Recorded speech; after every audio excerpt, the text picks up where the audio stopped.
What's happening? It is Indisputable. I'm your host, Richey. Good to be with you. We have a lot on the agenda today. Breaking down news of the day, none other than Francesca, Rebel HQ contributor and all-around remarkable person. Should be a fascinating breakdown. Top story of the day. Well, another recording.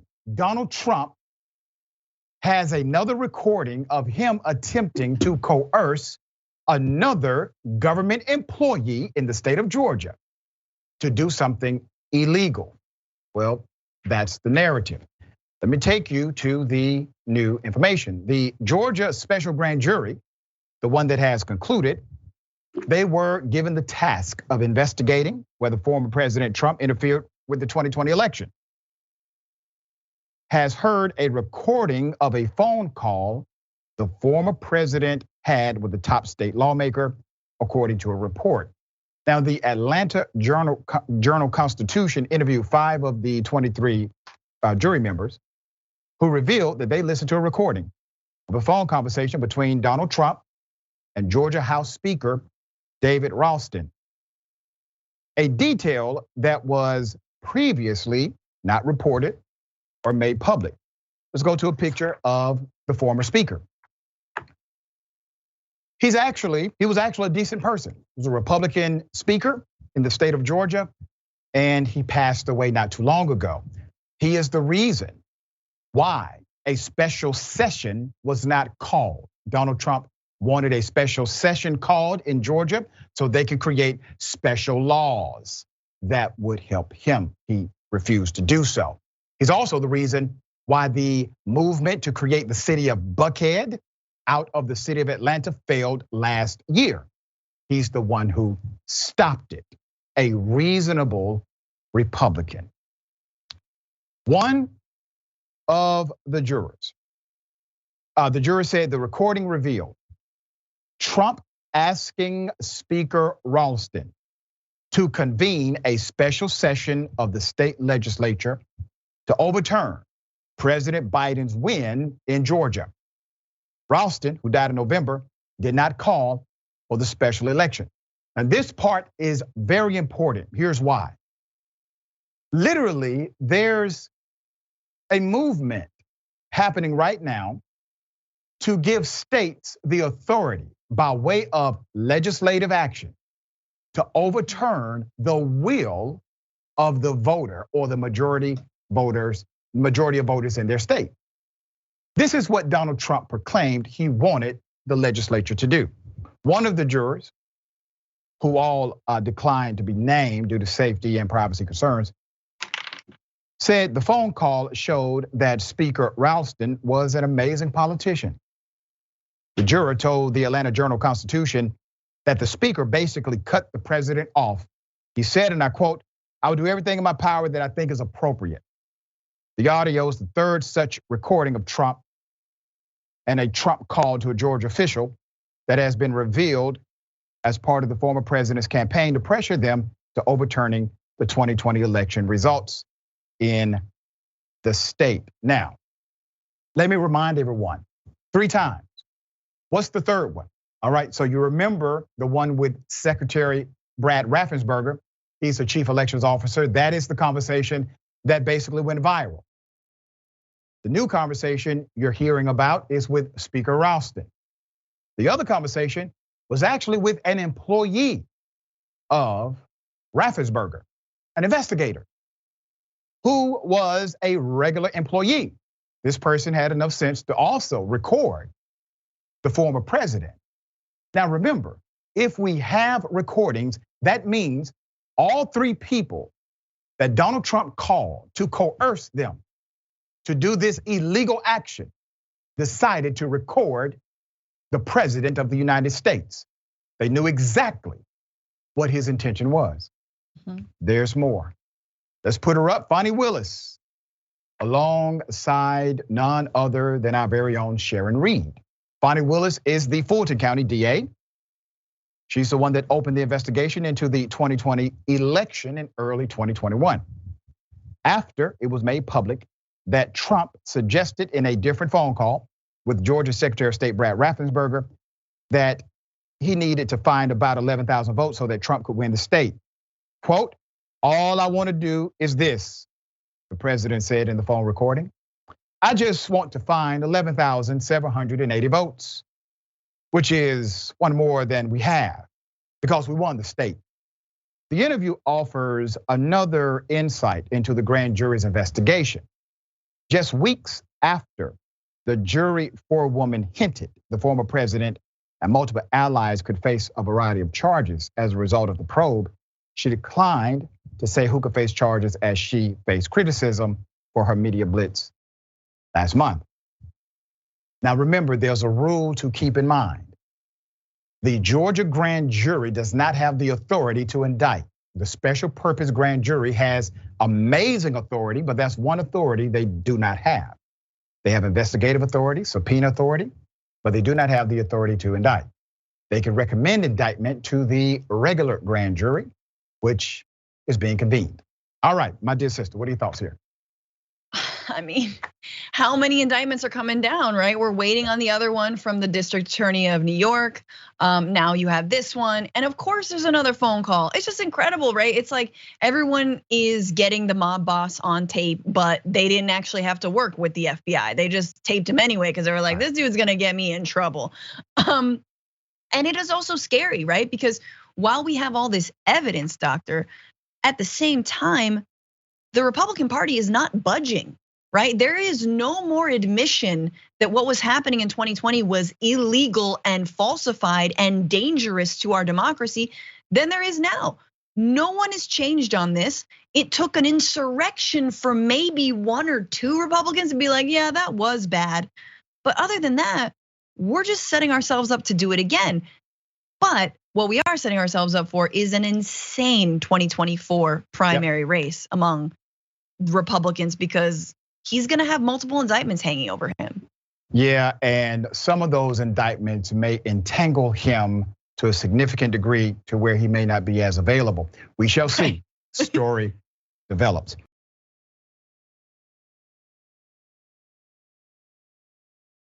All right.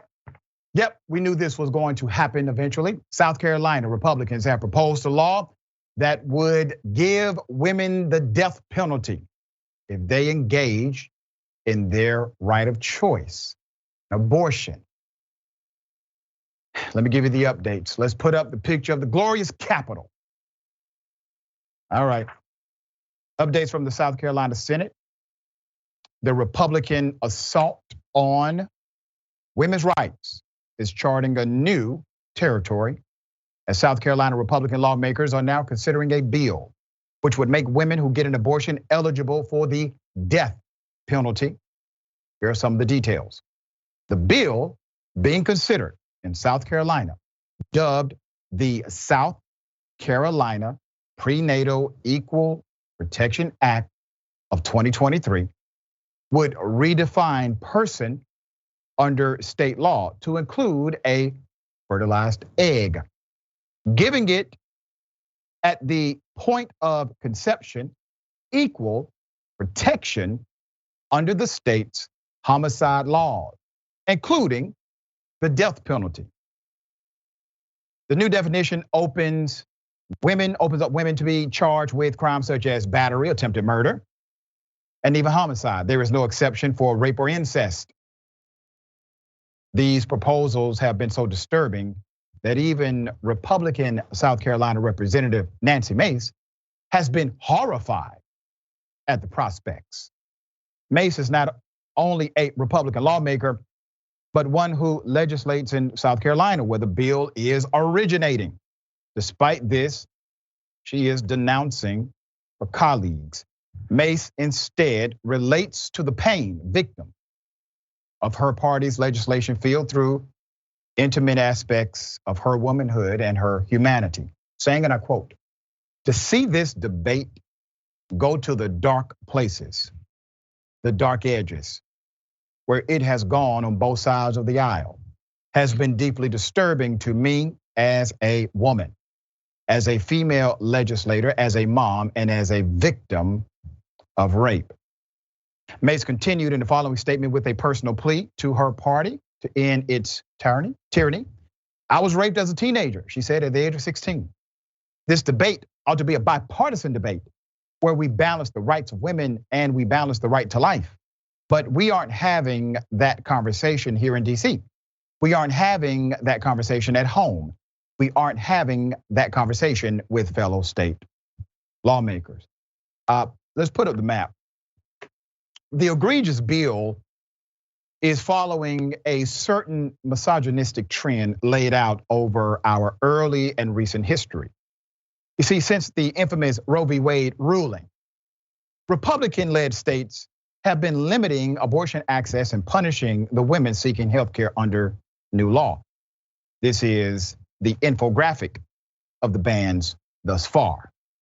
Notice anything? 18 Republican states have succeeded in limiting the autonomy of their residing women, while the courts of 8 states, including Arizona and Wyoming, have successfully blocked such efforts upon the rights of women. Representative Rob Harris wrote the bill, and so far, it has attracted 21 co-sponsors to date. Now, what are they co-sponsoring? Let's be very clear what they are co-sponsoring. They're saying even if a child is raped, and that child seeks an opportunity to be free of their rapist, that child will get a harsher penalty than the person who raped them. Mm-hmm. That's the law. That's what they are proposing, the law of the land. How insane is that? But also, at what point do you enact the death penalty, i.e. murder that child? Are you gonna murder them after they bear the child? Then you're gonna take care of it. Oh, and then we'll kill the mom. Great, amazing, family values, love it. That, I mean, it is pure evil, doctor. Like, I can't get over it. It is pure evil to do this to people. And yet, look, I did some reporting in El Salvador. I talk about it a lot. Same thing there. When you enshrine the rights of the unborn, so to speak, in any constitution, as that country has in their constitution, all rights of women or anyone who can get pregnant completely go away. They completely go away, and there are people currently serving in that country 30 years to life because they supposedly had an abortion. A lot of them didn't know they were pregnant, they had miscarriages. So that's where this is all going. When you criminalize abortion, you criminalize even women who do want kids and even women who do want a full-termed healthy baby. You criminalize all reproductive rights and you criminalize families. Yeah, and here are the bills you don't see corresponding with this legislation. You don't see a bill that says child support must now begin at conception. Of course. You don't see a bill that mandates insurance companies to cover the fertilized egg at conception. You don't see any of these corresponding bills allowing the critique to be placed in front of them. This is not about protecting anyone other than feeding red meat to your red base.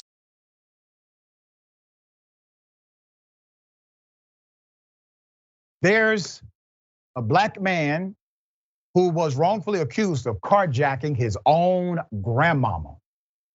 It's a damn shame. Let's put up a picture. This young man, he was in the back of a police car for absolutely nothing. Here's the video. Come out with your hands up, face away from us. Face away. Go to the sidewalk, face away. Hands up high in the air. Face away from us. Walk to the sidewalk. Look away from us. Backwards to the sound of my voice. Back to our squad. Stop.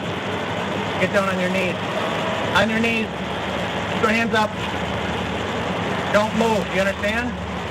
You understand not to move? Is everything okay? This is my grandson. That's your grandson? Yes. When I went up and touched him out. All right. Okay. That's good. Here's the thing. So some guy comes up to me in his car and says, actually there were 2 black guys robbing the ladies in this blue Lexus. And I said, what? Where? He's like, he's robbing them right now. And I'm like, which blue Lexus? The one at the light. So I go up, I said, stay here or follow me, and I'm gonna go check it out. I had to act. Somebody's telling me. Okay, but I'm telling her this is my grandson. Yes, and I know. This is my best friend. We've known him since he was a baby. All right, and I'm certainly glad that that guy was mistaken or wanted to put me on a route or something that's not actually occurring. So I apologize. Oh, he's going to be released? Absolutely. Absolutely. So I apologize for that guy not knowing what he was talking about. But I'm sure he saw two old white ladies in a car with a black kid and makes an assumption. Well, he was black as well, so I don't know. Oh, my God. Well, then it's even worse. Let me just get your name real quick. Okay. Look, he's all good. It's the grandson. Damn shame. Put up the picture of the young man once again. This is a life and death situation. We cannot independently confirm that the officer was telling the truth about, oh, somebody told me. Akil K. Carter, black Wisconsin man, his grandmother, Paulette H. Barr, and a family friend, Sandra K. Adams, both of whom are white, filed a federal civil rights lawsuit for a 2018 ordeal where a then 18-year-old Akil was racially profiled and wrongfully detained by the police. He was detained for 6 minutes. However, the entire ordeal lasted 11. It should not have lasted 1 second. It was September 2nd, 2018, when Carter was with Barr and Adams in a blue Lexus on their way to lunch, when Officer Patrick Kane pulled them over, suspecting the teen was a possible carjacker in the backseat. Kane said he was told by an unknown black third-party witness who was driving a blue Chevrolet with an African-American woman that 2 African-American males had hijacked a blue Lexus. The officer says he believed at the time Carter could have been one of the thugs allegedly carjacking the 2 women. The complaint alleged the cop targeted Carter because he was black and was with 2 older white women, noting the 3 were traveling through the racially segregated Wauwatosa, a small town with a population that has 82.4% white and only 5.65% African American, 4.14% Asian. There's more. Within minutes of the stop, other officers swarmed the scene. Court documents state and ordered Carter to get on the ground, told him to get down on his knees before he was handcuffed. After this, Carter was placed in a patrol vehicle and then interrogated. Let's go to the next video. Officer Gabriel's gonna get some information from you, okay? Okay. He says the same thing. All right. You didn't have any ID with you, did you, man? Nothing at all? Okay. Well, I'm guessing what this sounds like is a really big misunderstanding, and I'm not exactly quite sure what's going on, but the officers that the reason we stopped you is somebody told them something about what was going on in that car. So I don't know what they saw that they perceived was going on, but obviously that's the reason that we have contact with you right now, okay? So what it seems like is that, like I said, there's some type of misunderstanding. I understand that's, who's the driver? My grandma's friend. Grandma's friend, and grandma's in the front seat passenger side? Okay, all right. How old are you, young man? 18. 18, all right, man. Okay, sit tight 1 second. He's good. Nothing? You got it in your book, right? Yeah. We're good. Come on out of here. So, I don't know if anybody told you at all about what happened. Anybody say anything? All right. Kind of told him it was a misunderstanding based on somebody's perception of it. Now keep in mind, these cops are asking these dumbass questions after the women who they allegedly were trying to save told them, this is my grandson. This is my family. And yet and still, they go back to interrogate the young man as if he is in fact still a criminal, rather than simply falling on their sword and saying, I am sorry. Now, there's another twist. Let's put up the picture. The case did reach trial this week. Unfortunately, a jury of 7, 1 Hispanic and 6 white, sided with Officer Kane, finding he acted with reasonable suspicion did not violate the rights of Mr. Carter during that traffic stop. Carter's attorney said she plans to appeal. Meanwhile, Officer Kane, still on the force, was never disciplined in connection to this horrendous situation. Now, let's be very clear. These individuals are supposed to be detectives. They're supposed to be investigators. I understand the dynamic associated with reasonable suspicion. You see, reasonable suspicion has to be reasonable. And based on multiple rulings from the Supreme Court and other federal judges, reasonable typically means you need to vet how the information came to you. Some stranger telling you that somebody is being robbed and driving away? Court said, no. That's not how this is done. We have these cases in case law. How was he able to avoid any penalty? Well, we shall see in the appeal. All right, thoughts?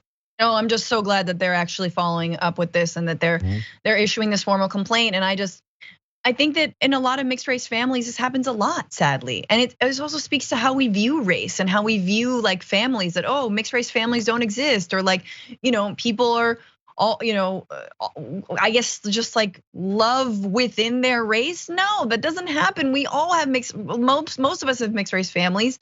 And it is so sad that when you're with your kid who is black or who is brown or whatever, and it like that you're automatically assumed to be, someone who's kidnapping the kid, or they're carjacking you, or something awful. And I'm grossed out by the way that we view this, and to say nothing of the cops and how dumb they're. Oh, and I'm sorry, Dr. Richey, the tipster was black. Right. That's a fun one. That's a fun little tidbit. Where's the tipster now? Oh, I don't know. They disappeared. Maybe they were, but that just felt like a huge deflection from a woman, a grandmother who was rightfully incensed that her grandson was sitting in a cop car right behind her, handcuffed. Yep. Yeah, I think the cop was lying. I don't think anybody told this cop that. All right, we got more on the other side. It's Indisputable. Stick and stay.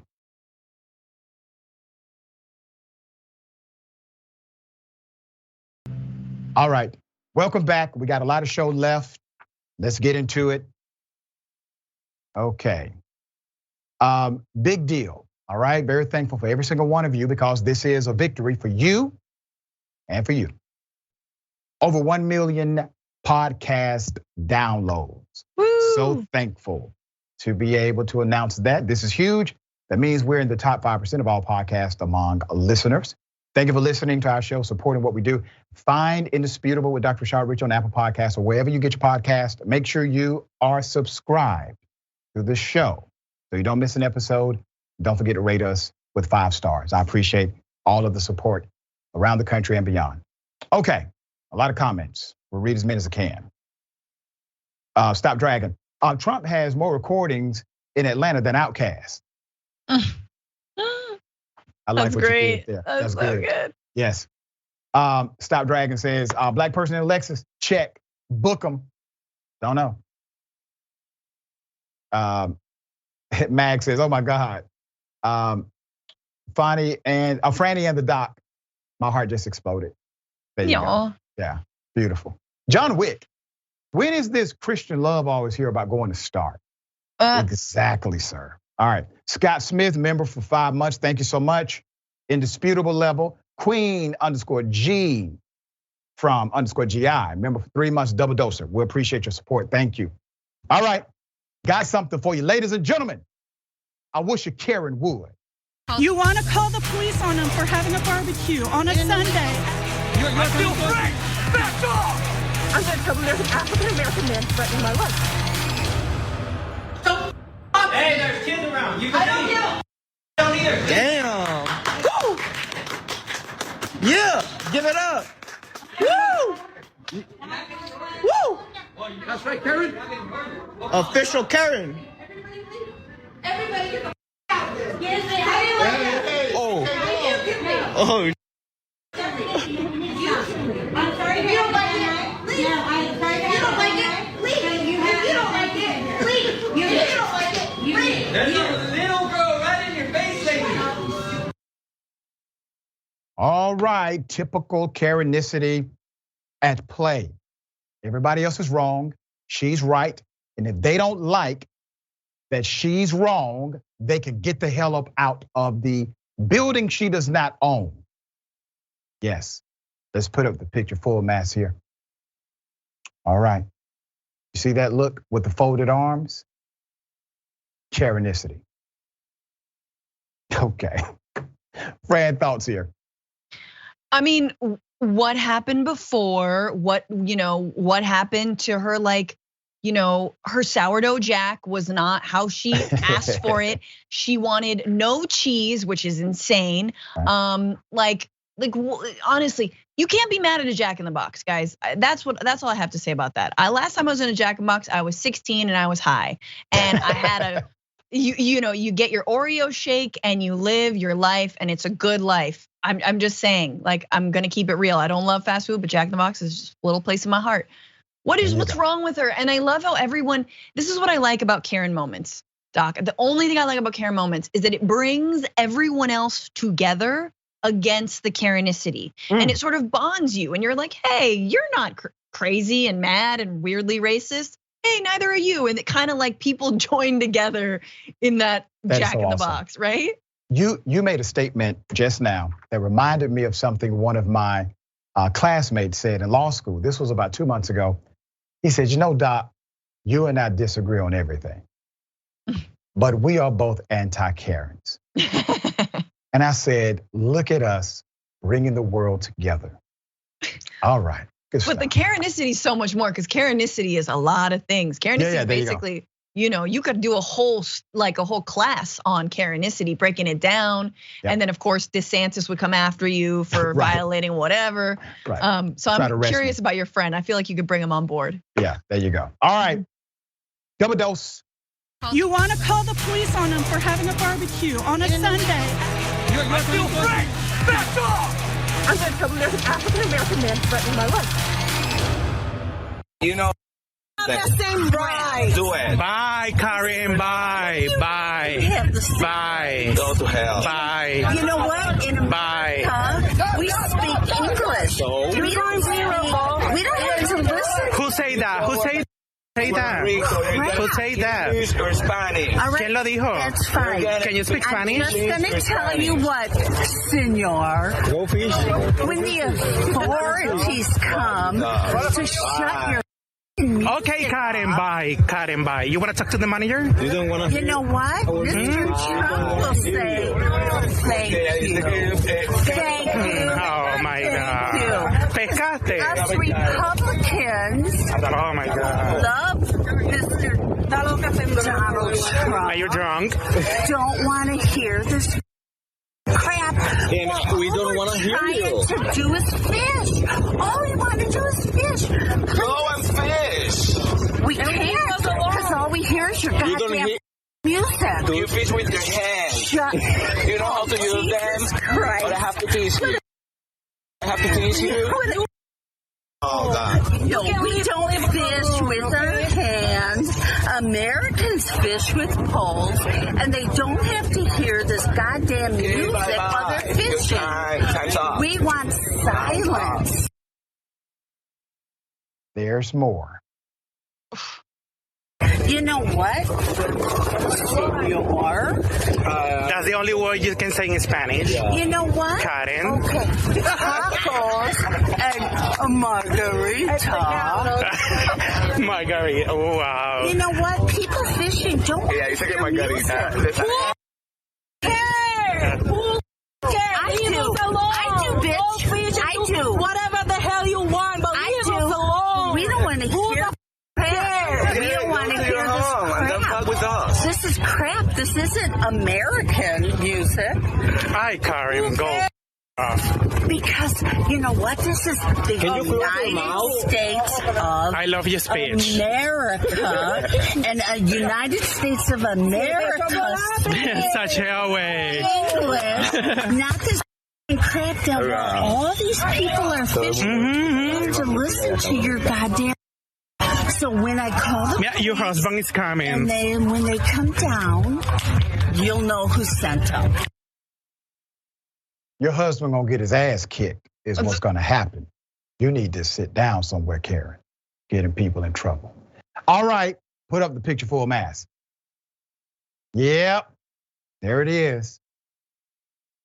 The racism runs so deep that she's offended by the arts if it's not American, whatever the hell that means. All right, Fran, what are your thoughts here? I mean, imagine hating Bad Bunny this much. Right. You don't have joy in your life, and I really think you should get into him. He's amazing.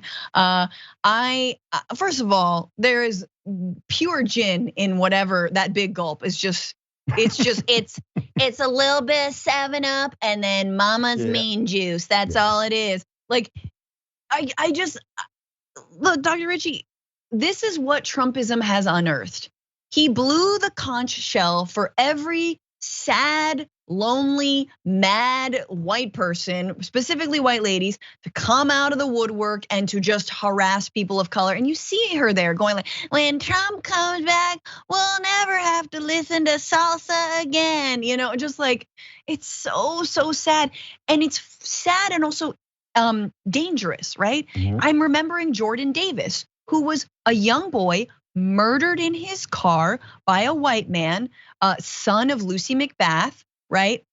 For playing loud music. Now, of course, that man was actually sentenced, thankfully, but like this could have gone even more dangerous ways. Instead, it just became kind of funny, and we're talking about it now.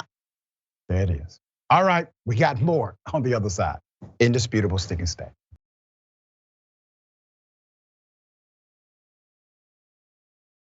All right, I got a few comments I can read, a little bit stressed on time. All right, next TYT reporter, 1 million podcast views, and then he has the Dr. Evil. Nice. Winter Dragon, the fish run away from Spanish? All right, NSBD 90 now, gifted 5 Indisputable with Dr. Rashad Richey memberships. Thank you for that, so much for that support. And Twitch, Pokeboy _808, Karen of the Year candidate, definitely a candidate. The year is early, but that is a strong one. All right. Anti-Karens unite.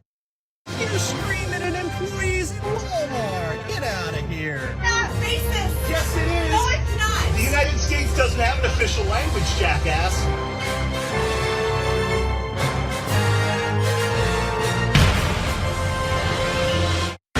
Is he the only person I touched? Hey, come on. Let me touch your friend. Hey! You're making a big deal of nothing. Why are you like that?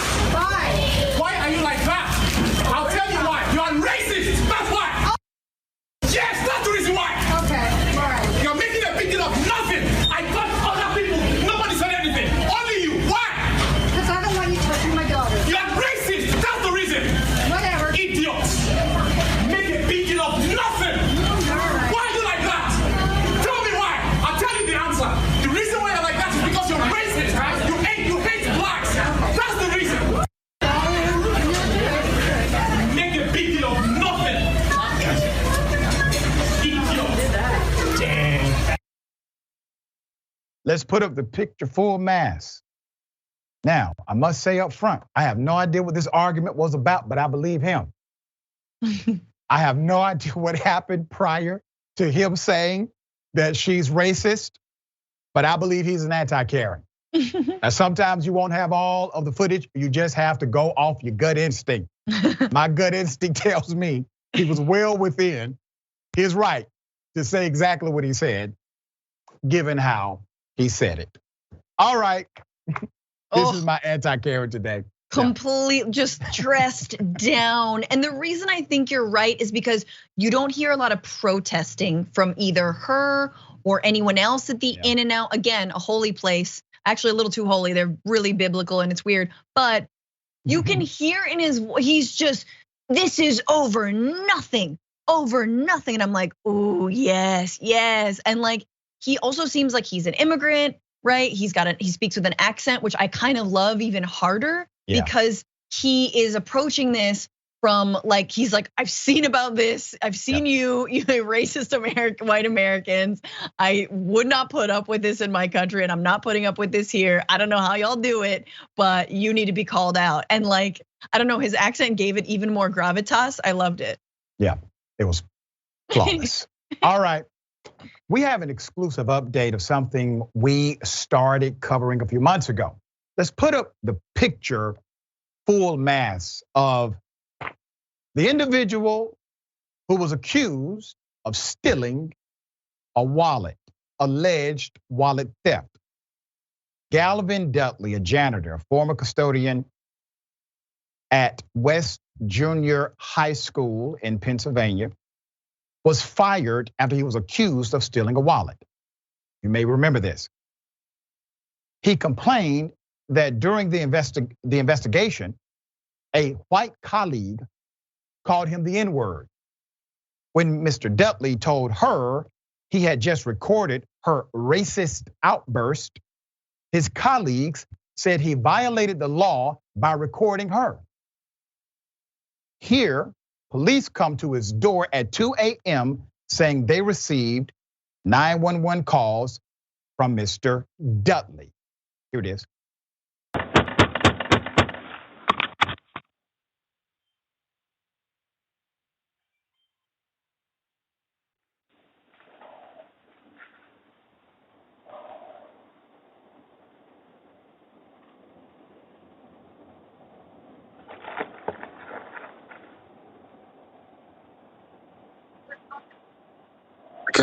How can I help you? Come answer the front door, please. Receiving calls from here. No one called you. Again? Why are you here? Because you called us. Nobody called you. Yes, you did.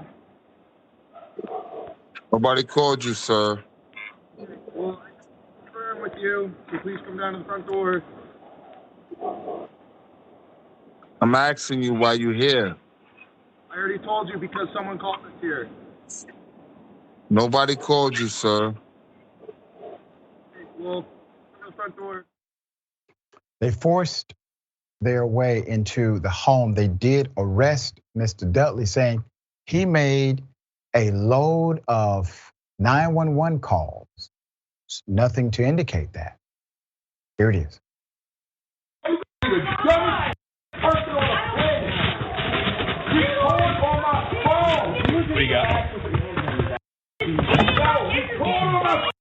God damn me, dummy! Record on my phone, stupid! No, I ain't do nothing. I didn't do nothing. I didn't do anything. For what? Let's put up his picture again, full mass. Okay. A high school student said he lost his wallet at Dudley's campus in October of last year. The administration required Mr. Dudley come to their office. They tricked him, basically, to come to the office, said it was part of a training. When he arrived, they accused him of taking the wallet. Now, pretrial transcripts show police investigated Dudley for recording the meeting after the district complained to the police department. The police told Dudley they needed to come in his house, and they took his phone. Now, that is an actual screenshot of the officer leaving with Mr. Dudley's cell phone. Dudley was charged with wiretapping. Dudley's attorney, Donald Leith, argued his client's recording was actually lawful. He let the others know he was recording. Attorney Leith cited Commonwealth of Pennsylvania versus Christopher in his argument before the court. Here's the quote. There's no expectation of privacy in regards to somebody doing an investigation as part of their job in a public space. You don't. That's not something that you have an expectation of privacy for. Next, the 17-year-old student who lost the wallet appeared unsure of the location where he lost it. He told the court he attended a volleyball game at the junior high school where Dudley worked, and later an event at the high school he attended. The student says he didn't notice the wallet missing until after the high school event. Here is a pretrial transcript of his testimony. There's more. On December 22nd, 2 days after Indisputable's last report, the police charged Dudley for using a credit card at this Exxon gas station a mile and a half from the school. Local news reported Dudley was charged for using the teen's credit card, but have not updated their reporting since. Local police said they have video from the day before the charge showed up on the credit card in October. Dudley entered the station to purchase a drink and lotto ticket on that day. However, at the pretrial hearing, Attorney Leith says the times Dudley went to this gas station and the time the card should have been charged, they simply don't match. I went in for lottery tickets, Mr. Dudley says, and something to drink from the store. That's when they showed me going into the store, me pulling up to the gas station. That's what they're trying to use. But if you read it, it says the incident happened at one time and I left the school at a different time. But they said their cameras were backwards. That's what they came up with. Dudley told Indisputable he didn't use the card for the purchase, but he didn't use a card for the purchase, but he used a $20 bill. Dudley faced more than 80 charges, 80. 80 charges. Where does this come from? Recording a racist person, okay? That is the origin of 80 separate charges. After the state police pre-dawn raided his home. Pennsylvania state troopers came to Dudley's home at 2 a.m. December 19th, saying they were responding to 911 calls. At the hearing, his attorney once again noted the times for the calls and when Dudley answers his door on the Ring camera did not match. Nor did the state produce any evidence that the calls came from any of Dudley's phone. Here's a photo of Gavin with his wife and kids. Mr. Dudley was arrested inside of his home in front of his entire family on December 19th and charged with resisting arrest. The court dismissed it. Dr. Elizabeth Robeson, superintendent of schools, and the police department chief, Chris Wagner, have not responded to multiple requests for comment. Dudley told Indisputable his attorney is still waiting for discovery more than 2 months after his arraignment and pretrial hearing. He has not seen the surveillance from the store or the forensic analysis of his phone, which Dudley says will vindicate him. I never lied, he said. I never lied. His wife, when speaking to Indisputable, said, my husband is a good and honorable, hardworking man. He takes care of his business. He works hard. He comes home, he rests, he goes back to work. This hardworking individual now has 80 criminal charges against him because he had the wherewithal to allegedly record a racist white woman inside of a school. Is anyone concerned that there's a racist white woman in charge of children in a local school? Doesn't seem to be. That story, that dynamic has taken a back seat to the possibility of him recording someone, recording a person. It's insane. We'll continue to follow this story. Thoughts? No, I think it's great that you are. And I think that, my thoughts are with his family and thinking about what he's doing now for work, right? It's been a time since he was falsely accused of taking a kid's wallet. You think he's working as a janitor there? No. Do you think he can get a job locally as a janitor? Probably not, with 80 charges hanging over you. I mean, this is the way that we criminalize working people, and specifically Black Americans, time and again. They're treated as suspects. This person had a job, he was not up to no good, and then now this might be on his record, and certainly he's taken an economic hit. And I know you have GoFundMe's to support him and his family during this time, which I think is great. And it's just like, it's like, what if you have evidence then produce the evidence. But it sounds like you just said there's surveillance footage of him going, okay, so there's surveillance footage of him, but did he actually use the credit card? Or are you just saying that he used the credit card? Can you find the credit card? No, there is nothing here. So, I mean, but again, these are the ways, and thank God, because we wouldn't be talking about this story, doctor, unless he had filmed this incident. But how many times before and when will continue, how many times has this happened to people all across this country who do not film it? That's right. That's right. All right, we're gonna stay on top of it. We got more on the other side. It's Indisputable, stick and stay.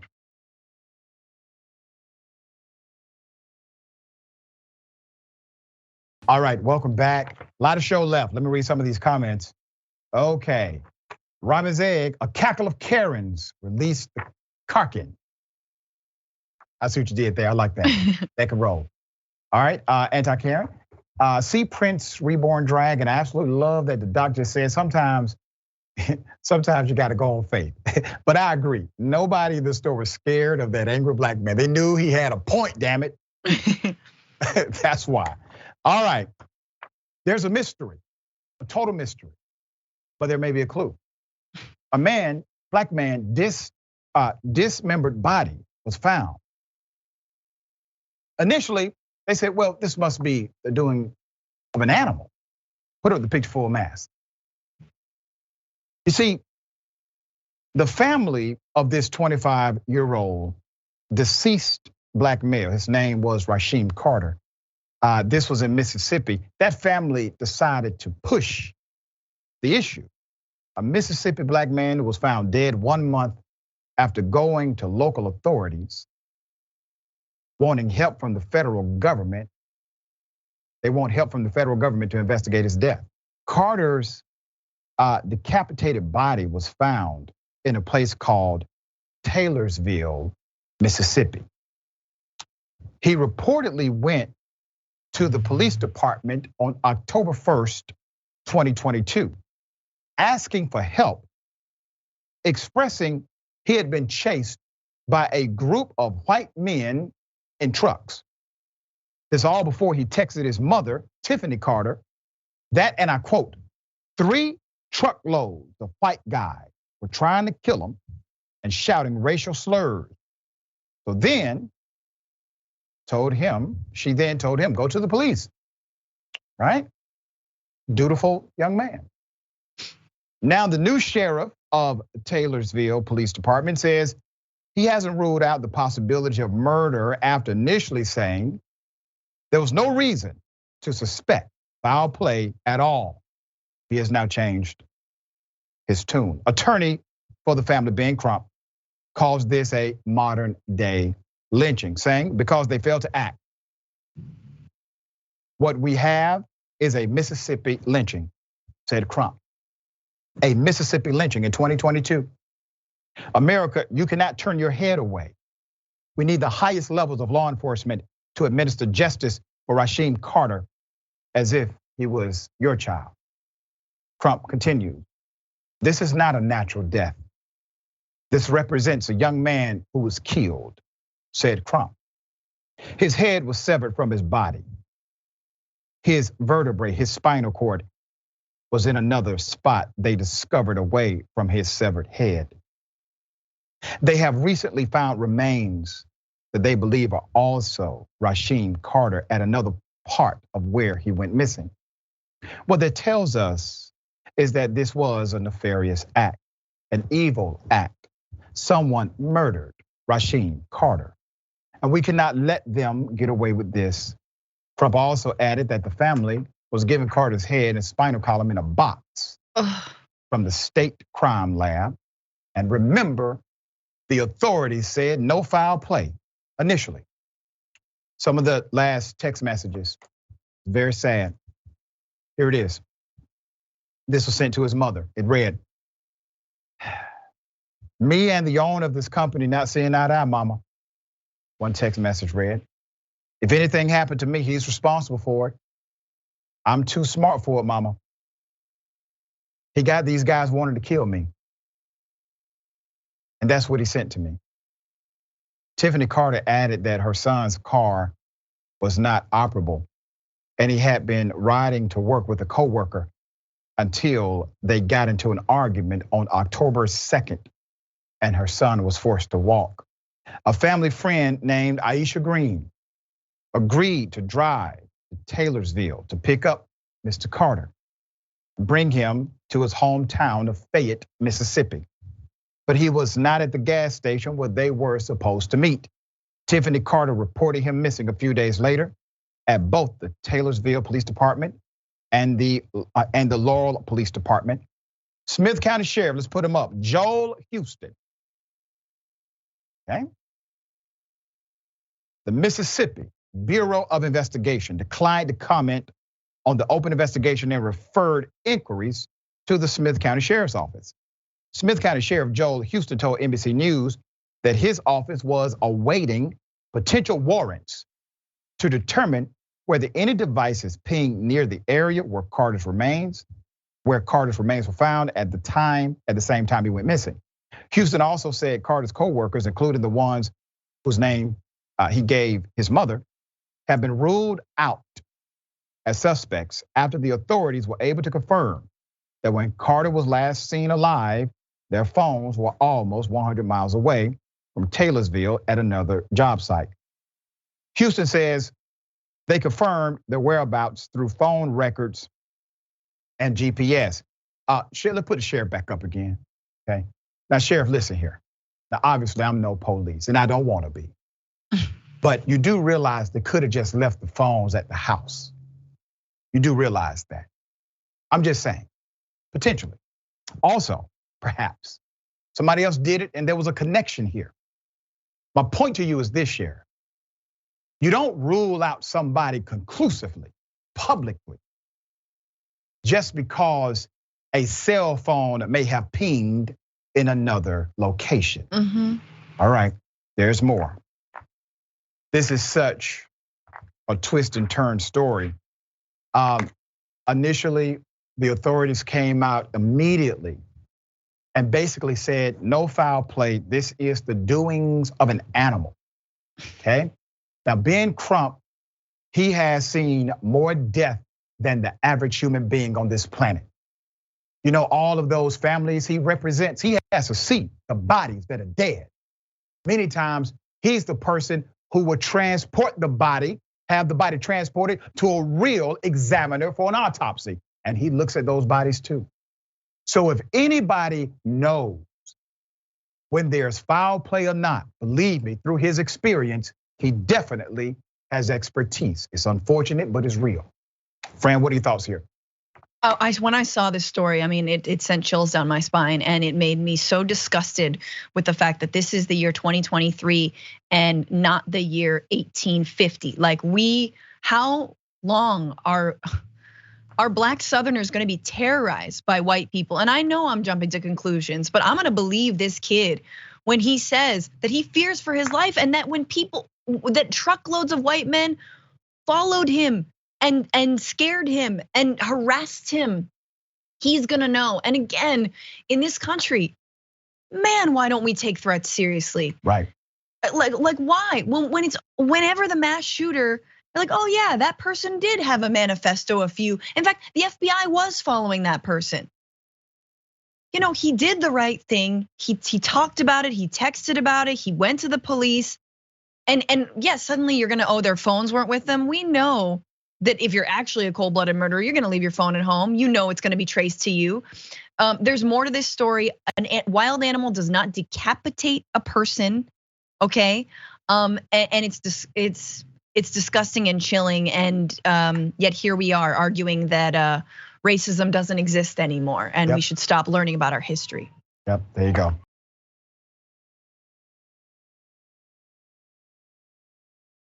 All right. Very sad story. Jail guards decide to ignore an individual incarcerated. The man dies in custody. Put up the picture for a mass. The man should be alive. A year after 20-year-old Keyshawn Thomas died while in police custody, one current and one police officer have been charged with crimes associated with his death. Prosecutors allege the cops were negligent in his care despite the arrestee's need for medical attention. Former officer Donald Krager of the Milwaukee Police Department was charged with felony abuse of a person in custody on February 24th. Officer Marco Lopez, who is still on the force, was charged with misconduct in office by making a false entry. That's a felony, still on the force. Background on the incident: Thomas was arrested on a bench warrant without incident after traffic stop February 23rd, 2022. Thomas would admit to officers before they got inside the station's booking area that he swallowed all the drugs that he apparently had in a baggie, with the exception of the piece on the back of the back seat of the squad car. Prosecutors say Thomas was clearly reacting to the narcotic concoction, including sweating, looking ill, vomiting, as the cop booked him. Now, as soon as he informed the officer, I have ingested a lethal dose of narcotic. At this point, the officer has whatever he needs. Wants to charge him with it, he can. But you gotta take him to a hospital now. This is a medical emergency, still a human being. You're not an execution officer, you are simply the arresting cop. Doing your job, right? Up until that point. You were doing your job up until that point. You decided to become a killer. Video from inside the station. Video from inside the station shows the officer was telling Thomas, who was objecting to going to the hospital, that he would call to get a medical attention, but never contacted an EMT.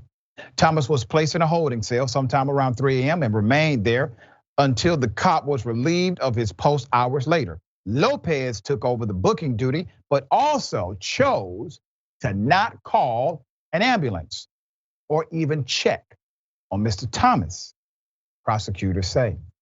The MPD originally reported that both Krager and Lopez conducted multiple call or multiple cell checks.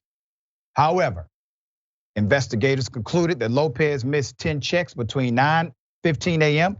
and 3 p.m. These things are mandated for their job. The Milwaukee Journal Sentinel reports that investigators found that Lopez falsely claimed on a log to be making the checks every 15 minutes, when in fact, he was looking at his cell phone and a tablet, doing something on his computer and even painting. At 5:43 p.m., another booking officer who had taken over from Lopez discovered Thomas unresponsive in his cell. The young father of two would be pronounced dead less than 40 minutes later.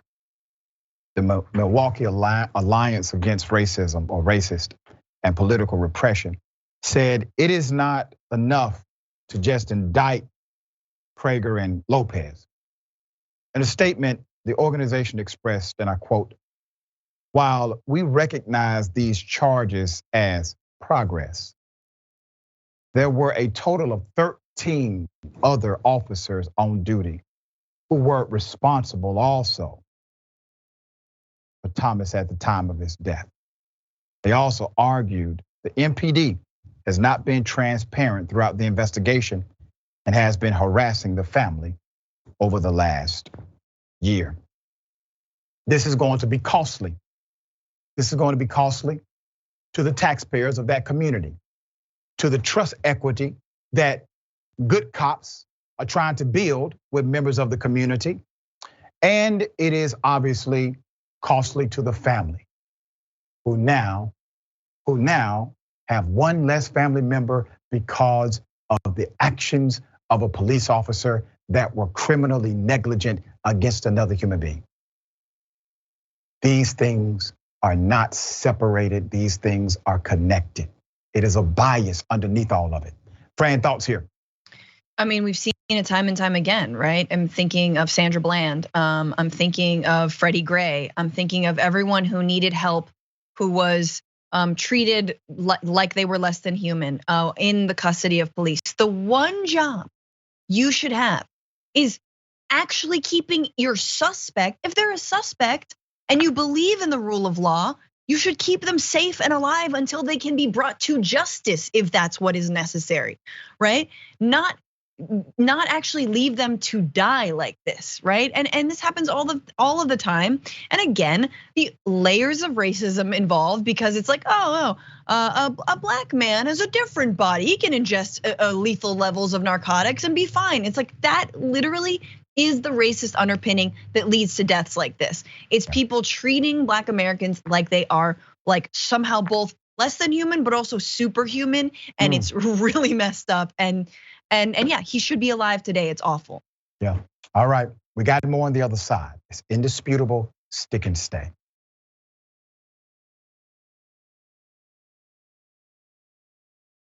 Nooses found at a plant, ExxonMobil. All right. Let's put up the picture of the plant. This was a complaint, many complaints actually. On Thursday, March 2nd, Equal Employment Opportunity Commission filed an employment discrimination lawsuit against ExxonMobil. That's the feds against ExxonMobil after investigating a Black employee's complaint that nooses had been found at a Baton Rouge refinery complex. Employee Milford McGee is one of the many individuals who complained and was the first to file the complaint with the EEOC. There's more. The lawsuit said the company created a hostile work environment for the employee, Mr. McGee, and other workers by failing to implement measures to remedy and prevent harassment after finding 5 nooses at the complex between April 2016 and December 2020. Mr. McGee reported the discovery of a noose to a supervisor in January 2020. And nearly a year later, another noose appeared, according to the lawsuit. The first case was in April 2016 when an employee at the Baton Rouge plant reported that a rope had been tied into a noose hanging from a scaffold. The company investigated and banned 2 unidentified contractors, but did not take remedial measures such as training, counseling, or policy changes to prevent further racial harassment, the lawsuit said. In other incidents, including the noose that Mr. McGee reported at his work site in January 2020, the company investigated but failed to identify another perpetrator or implement measures to remedy racial harassment at the workplace, the suit said. The commission said that it had sought but failed to reach a conciliation agreement with Exxon in February before it filed the suit. So they were talking, they did not agree. ExxonMobil shared in a statement on the lawsuit that it promptly performed a thorough investigation of this claim, and there was no evidence to support allegations of discrimination.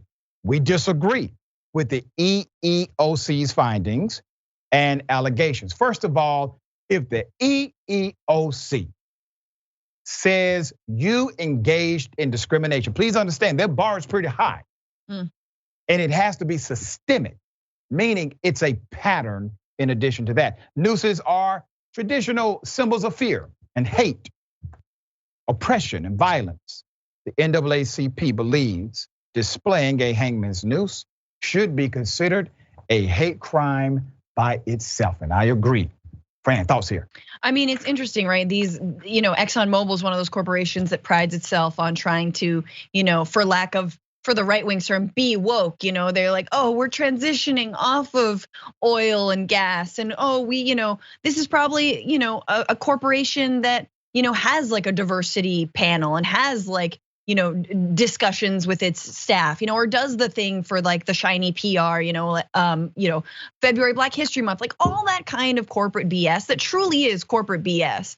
It's like when push comes to shove and an actual employee has a complaint of something insanely awful, horribly harassing, horribly racist, that doesn't actually get investigated, that doesn't get looked at. I mean, we found out that Tesla is effectively like a segregated factory floor. Tesla, I mean, this is, kind of the symbol. Yes, it's Elon Musk, but it's also sort of this weird symbol of, green energy and, sort of liberal elites having their Teslas and all that kind of stuff. And it's like, look at what's happening on the work for the workers. Yep. Look at that, and you will be not mistaken on who and how the corporations truly act and who they truly fight for. There you go.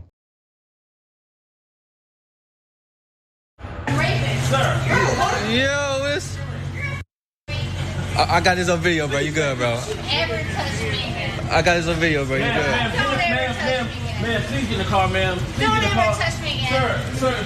Bro, get your girl, bro. Touch me like that again. Bro. Don't you ever I'm about to have to touch pull me the like authority. I'm about to have to pull the authority. What are you doing? Look, he tried to. Well, he ain't trying to do nothing. He tried to do anything. Ma'am, the best thing to do is get in the car. Ma'am, the best thing to do You is get in should the car. not try to me. Ma'am, the best thing to do is get in the car. Please get in the car. Don't ever try to me again. Listen, ma'am. My leg. Listen, ma'am. Don't man me. Listen, the authorities are right there. You're welcome to speak to the authorities. Don't ever try to Welcome to speak to the authorities. Yo. ever try The authorities are there. Sir. Yo. ever try to Ma'am. you ever try to molest me. Don't you ever try to molest me again. He didn't try to do nothing to you. What are you doing? He didn't try to do nothing to Don't you. you ever What are you doing? Oh, get me. Because bro, she can easily go back and say something. It's a black man, bro. It's a black man. Be honest, it's a black man. Oh, yeah. Violent with her words, violent, just period. Jackson, what I see here is a very violent, very blonde thug. That's what I see. What did you see? I saw the same thing, and I'm sorry, but it always kills me. I don't care what the reason is for. When women try to fight men, like, just don't do it. Why? What are you thinking? Like, I don't care what the reason's for, unless it's like your life's in danger and he's actively hitting you. What are you thinking? First and foremost, just don't do it. And secondly, her man was trying to get her off, but not that well. You know what I'm saying? So you already, I don't know, that can't be a good relationship. Because he has not that you should have control over people, but she's just not listening to anyone. Like, get in the car. He didn't do anything. And she's just like, don't ever touch me. Like, why you ain't just go talk to the police officers if he really tried to touch you like that? And your own man said that didn't nobody try to touch you. And then she started touching him. Like, what, is he supposed to just allow you to hit him? And he clearly was just chilling. But it just always kills me when that happens. It's like, it's just not a good idea. Unless a man is actively hitting you, don't try to fight a man. You're not going to win. You're just not. Layla Ali, Ronda Rousey. They might disagree with you, Jackson. No, but how many people are really like that, though? Now stop right there. How many people are really like that, though? Let's not this one. Okay, she was using her vile, filthy, accusatory mouth that could. Honestly, this is not going too far. That vile, filthy, dirty mouth of hers that's accusing a black man of rape, that's gotten many a black man killed in this country, okay? Even less of a filthy mouth has gotten a black man killed. So I don't even think her, and yes, there was some discussion in the production meeting that perhaps she's, on that sauce or juice or whatever the kids say. Okay, she's drunk, all right? She's drunk. That's how it looked. We don't know for sure, but I don't even care because this is how she talked. Yeah. Do you think, I've never been drunk. You know that? I've never been drunk in my life, but do you, never been drunk? And it might be time. It might be time. You're not missing But do you think, knowing what you know about me, that's what I would do? I might be obnoxious in some other ways. Okay. Nah, I don't think that's how I would behave. Right. This is who she is. Yeah, no. I mean, again, you're not really missing anything, never having been hammered. It's really not that fun. But typically it kind of brings out kind of who you are in some form or fashion. So no, she's probably rather difficult all the time. And that's why her man didn't intervene more. But I want to get your take on this. It saddens me, not just that again, she's quite violent. And at first I didn't have my glasses on. And I saw the blonde hair and the little nasty, no Botox face that she was making. And it reminded me of someone on Capitol Hill. Okay, I don't want to go further than that. And I said, and then I put my glasses on and I realized, oh no, that's not her. She's making trouble outside AOC's office. It's not her. But what bothers me too is that Black men have to instantly go into CYA mode, document. Let's make sure, because even drunk Karen's gonna be believed here. Whatever she says is I could lose my life, I could lose my freedom. At the very least, I could lose my job. This could really happen. And so what do you think about, because it's something that we all do, and I guess it's not just Black men, brown women do it too. We think, okay, let's button it up here. How can we prove that what we're saying is true? Because they're gonna automatically get the nod. Yeah, no, and I mean, luckily at the same time as well, and her man even pointed that out, like there's cameras all over here, there's CCTV, so everything that happened, they're gonna be able to look at it, and she still didn't listen to it.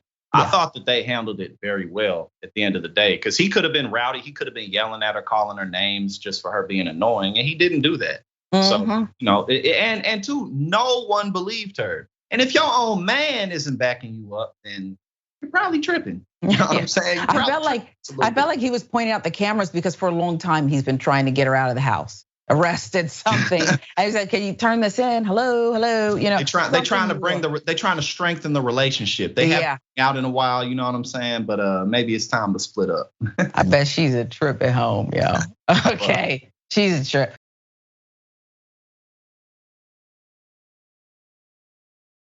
All right, I got a question for everybody. What in the red state hell? You can take a gun, shoot somebody in the face. It's not hard. Sometimes it might even be fun if they're a godless commie. Now, what they're trying to do is sneak the COVID vaccine in your salads. I hate math. Somebody say amen.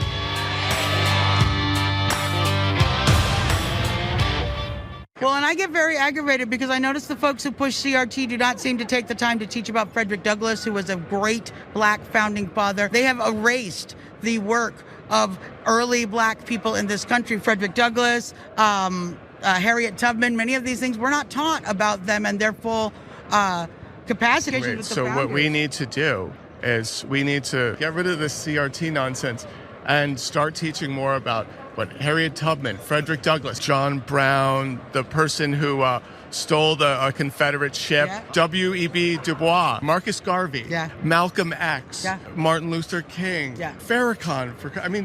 The list goes on. The list goes on. It's crazy. It is a robbery of both Black and white children to not teach that history, because Black children should be knowing that there were great Black leaders that they can identify with. And it's like none of these kids know who Marcus Garvey is. Yeah. Insanity, madam.